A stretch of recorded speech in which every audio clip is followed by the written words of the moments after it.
Welcome to day 9 of your 365-day fitness journey. Today, we're focusing on wall push-ups, a safe way to build chest strength for beginners.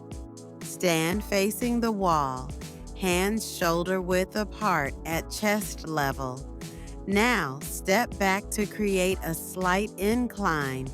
Keep your body straight and your core tight. Lower your chest toward the wall, keeping your elbows at about 45 degrees. Push back with control. Remember, no shrugging or sagging.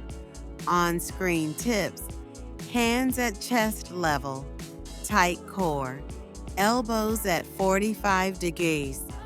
Full range, no arching. Start with 2 to 3 sets of 8-12 reps to build foundational strength.